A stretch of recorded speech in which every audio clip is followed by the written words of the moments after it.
Lei número 8245 de 1991.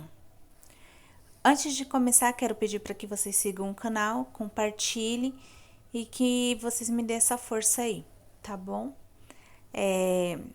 Título 1 da locação. Capítulo 1 Disposições gerais. Seção 1 da locação em geral. Artigo 1. A locação de imóvel urbano regula-se pelo disposto nesta lei. Parágrafo único. Continuam regulados pelo Código Civil e pelas leis especiais, alínea A, as locações. Número 1. De imóveis de propriedade da União, dos Estados e dos municípios, de suas autarquias e fundações públicas. Número 2. De vagas autônomas de garagem ou de espaços para estacionamento de veículos. Número 3. De espaços destinados à publicidade. Número 4. Em aparte hotéis, residência ou equiparados, assim considerados aqueles que prestam serviços regulares a seus usuários e como tais sejam autorizados a funcionar. A linha B. O arrendamento mercantil em qualquer de suas modalidades. Artigo 2. Havendo mais de um locador ou mais de um locatário, entende-se que são solidários se o contrário não o estipulou. Parágrafo único. Os ocupantes de habitações coletivas multifamiliares presumem-se locatários ou sublocatários. Artigo 3. O contrato de locação pode ser ajustado por qualquer prazo, dependendo de vênia conjugal, se igual ou superior a 10 anos. Parágrafo único. Ausente a vênia conjugal, o cônjuge não estará obrigado a observar o prazo excedente. Artigo 4.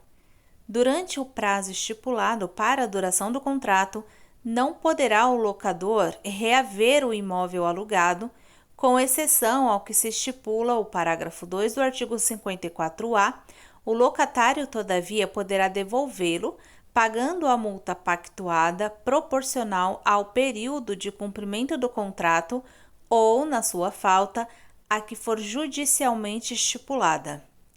Parágrafo único.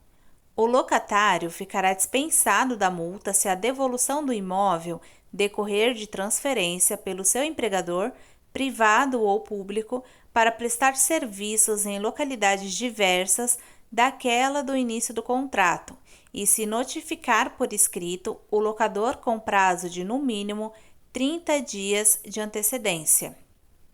Artigo 5. Seja qual for o fundamento do término da locação, a ação do locador para reaver o imóvel é a de despejo. Parágrafo único. O disposto neste artigo não se aplica se a locação termina em decorrência de desapropriação com a imissão do expropriante na posse do imóvel. Artigo 6.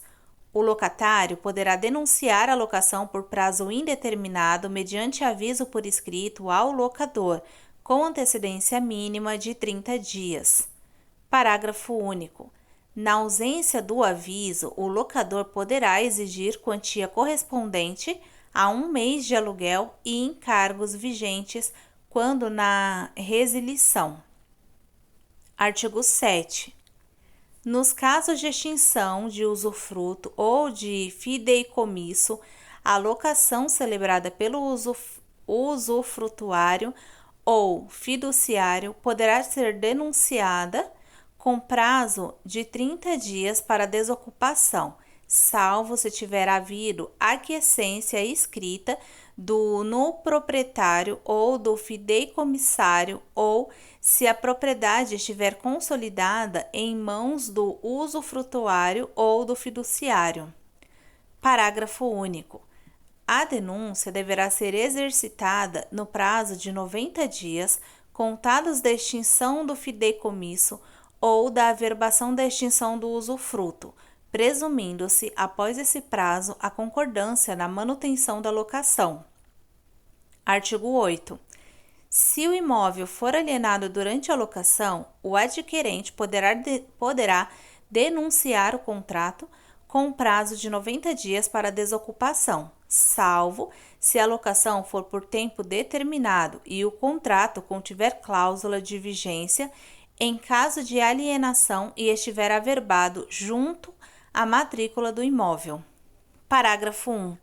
Idêntico direito terá o compromissário comprador e o promissário concessionário, em caráter irrevogável, com emissão na posse do imóvel e título registrado junto à matrícula do mesmo. Parágrafo 2. A denúncia deverá ser exercitada no prazo de 90 dias contados do registro da venda ou do compromisso, presumindo-se, após esse prazo, a concordância na manutenção da locação. Artigo 9. A locação também poderá ser desfeita, inciso 1, por mútuo acordo, inciso 2, em decorrência da prática de infração legal ou contratual, inciso 3, em decorrência da falta de pagamento do aluguel e demais encargos, inciso 4, para a realização de reparações urgentes determinadas pelo poder público que não possam ser normalmente executadas com a permanência do locatário no imóvel ou podendo ele se recuse a consenti-las. Artigo 10. Morrendo o locador, a locação transmite-se aos herdeiros. Artigo 11. Morrendo o locatário, ficarão subrevogados nos seus direitos e obrigações. Inciso 1. Nas locações com finalidade residencial, o cônjuge sobrevivente ou companheiro e sucessivamente os herdeiros necessários e as pessoas que viviam na dependência econômica do de cujos, desde que residentes no imóvel. Inciso 2. Nas locações com finalidade não residencial, o espólio e, se for o caso, seu sucessor no negócio. Eu vou ler o parágrafo único porque tá meio falho aqui, então eu não sei se ele foi revogado ou não. Mas tem uns risquinhos aqui, mas ele tá bem apagadinho. Eu tô no site do Planalto, tá? Parágrafo único. Nas hipóteses previstas neste artigo, a subrogação será comunicada por escrito ao locador, o qual terá o direito de exigir, no prazo de 30 dias, a substituição do fiador ou o oferecimento de qualquer das garantias previstas nesta lei. Mas eu acredito que foi revogado esse parágrafo. Artigo 12. Em caso de separação de fato, separação judicial, divórcio ou dissolução da união estável, a locação residencial prosseguirá automaticamente com o cônjuge ou companheiro que permanecer no imóvel. Parágrafo 1. Nas hipóteses previstas neste artigo e no artigo 11, a subrogação será comunicada por escrito ao locador e ao fiador, se esta for a modalidade de garantia locatícia. Parágrafo 2. O fiador poderá exonerar-se das suas responsabilidades no prazo de 30 dias, contado do recebimento da comunicação oferecida pelo subrogado, ficando responsável pelo efeito da fiança durante 120 dias após a notificação do locador. Artigo 13. A cessão da locação, a sublocação e o empréstimo do imóvel, total ou parcialmente, dependem do consentimento prévio e escrito do locador. Parágrafo 1. Não se presume o consentimento pela simples demora do locador em manifestar formalmente a sua oposição. Parágrafo 2. Desde que notificado por escrito pelo locatário de ocorrência de uma das hipóteses deste artigo, o locador terá o prazo de 30 dias para manifestar formalmente a sua oposição. Seção 2. Das sublocações. Artigo 14. Aplicam-se às sublocações, no que couber, as disposições relativas às locações. Artigo 15. Rescindida ou fim da locação, qualquer que seja a sua causa, resolvem-se as sublocações, assegurado o direito de indenização do sublocatário contra o sublocador.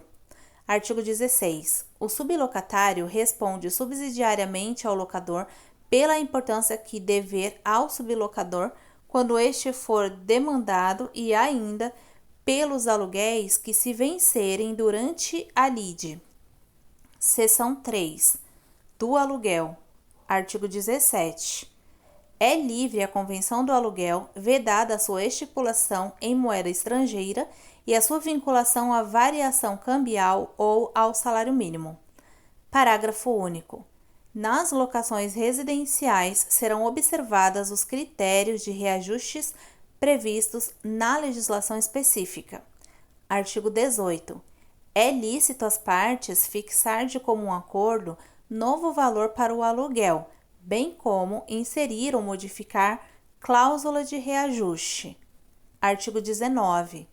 Não havendo acordo, o locador ou locatário, após 3 anos de vigência do contrato ou do acordo anteriormente realizado, poderão pedir revisão judicial do aluguel a fim de ajustá-lo ao preço de mercado. Artigo 20. Salvo as hipóteses do artigo 42 da locação para a temporada, o locador não poderá exigir o pagamento antecipado do aluguel. Artigo 21. O aluguel da sublocação não poderá exceder o da locação nas habitações coletivas multifamiliares. A soma dos aluguéis não poderá ser superior ao dobro do valor da locação. Parágrafo único. O descumprimento deste artigo autoriza o sublocatário a reduzir o aluguel até os limites nele estabelecidos. Seção 4. Dos deveres do locador e do locatário. Artigo 22. O locador é obrigado a: inciso 1. Entregar ao locatário o imóvel alugado em estado de servir ao uso a que se destina. Inciso 2. Garantir durante o tempo da locação o uso pacífico do imóvel locado. Inciso 3. Manter durante a locação a forma e o destino do imóvel. Inciso 4. Responder pelos vícios ou defeitos anteriores à locação. Inciso 5. Fornecer ao locatário, caso este solicite, descrição minuciosa do estado do imóvel quando de sua entrega, com expressa referência aos eventuais defeitos existentes. Inciso 6. Fornecer ao locatário recibo discriminado das importâncias por estes pagas, vedada a quitação genérica. Inciso 7. Pagar as taxas de administração imobiliária, se houver, e de intermediações, nestas compreendidas as despesas necessárias à aferição da idoneidade do pretendente ou de seu fiador. Inciso 8. Pagar os impostos e taxas e ainda o prêmio de seguro complementar contra fogo que incidam ou venha a incidir sobre o imóvel, salvo disposição expressa em contrário no contrato. Inciso 9. Exibir ao locatário, quando solicitado, os comprovantes relativos às parcelas que estejam sendo exigidas. Inciso 10. Pagar as despesas extraordinárias de condomínio. Parágrafo único. Por despesas extraordinárias de condomínio se entendem aquelas que não se refiram aos gastos rotineiros de manutenção do edifício, especialmente: a linha A. Obras de reformas ou acréscimos que interessem a estrutura integral do imóvel. A linha B. Pintura das fachadas em penas, poços de aeração e iluminação, bem como das esquadrias externas. A linha C. Obras destinadas a repor as condições de habitualidade do edifício. A linha D. Indenizações trabalhistas e previdenciárias pela dispensa de empregados ocorridas em data anterior ao início da locação. A linha E. Instalação de equipamento de segurança e de incêndio, de telefonia, de intercomunicação, de esporte e de lazer. A linha F. Despesa de decoração e paisagismo nas partes de uso comum. A linha G. Constituição de fundo de reserva.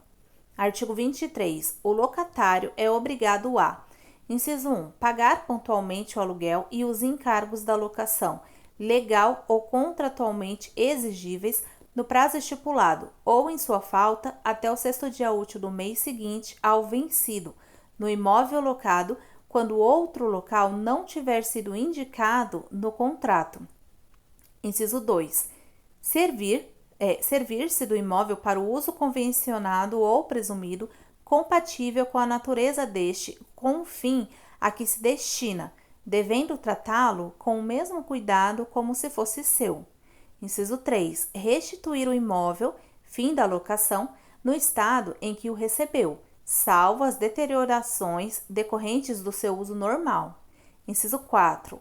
Levar imediatamente ao conhecimento do locador o surgimento de qualquer dano ou defeito cuja reparação a este incumba, bem como as eventuais turbações de terceiros. Inciso 5. Realizar a imediata reparação dos danos verificados no imóvel ou nas suas instalações, provocadas por si, seus dependentes, familiares, visitantes ou prepostos. Inciso 6. Não modificar a forma interna ou externa do imóvel sem o consentimento prévio e por escrito do locador. Inciso 7. Entregar imediatamente ao locador os documentos de cobrança de tributos e encargos condominiais, bem como qualquer intimação, multa ou exigência de autoridade pública, ainda que dirigida a ele, locatário. Inciso 8. Pagar as despesas de telefone, de consumo de força, luz e gás, água e esgoto. Inciso 9. Permitir a vistoria do imóvel pelo locador ou por seu mandatário mediante combinação prévia de dia e hora, bem como admitir que seja o mesmo visitado e examinado por terceiros na hipótese prevista no artigo 27.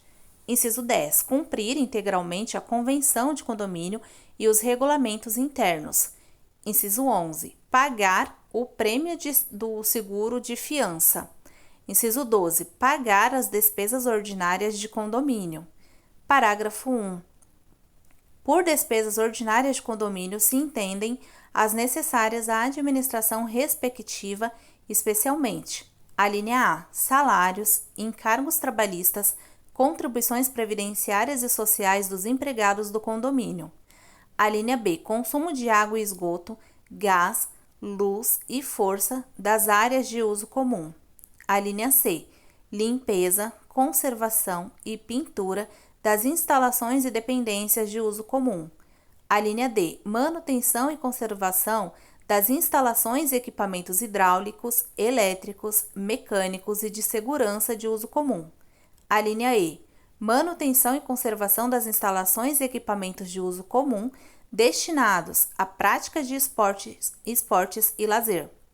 A linha F. Manutenção e conservação de elevadores, porteiro eletrônico e antenas coletivas. A linha G. Pequenos reparos nas dependências e instalações elétricas e hidráulicas de uso comum. A linha H. Rateios de saldo devedor, salvo se referentes a período anterior ao início da locação. A linha I. Reposição do fundo de reserva, total ou parcialmente, utilizado no custeio ou complementação das despesas referidas nas alíneas anteriores, salvo se referentes a período anterior ao início da locação. Parágrafo 2. O locatário fica obrigado ao pagamento das despesas referidas no parágrafo anterior, desde que comprovadas a previsão orçamentária e o rateio mensal, podendo exigir a qualquer tempo a comprovação das mesmas. Parágrafo 3. No edifício constituído por unidades imobiliárias autônomas de propriedade da mesma pessoa, os locatários ficam obrigados ao pagamento das despesas referidas no parágrafo 1 deste artigo, desde que comprovadas.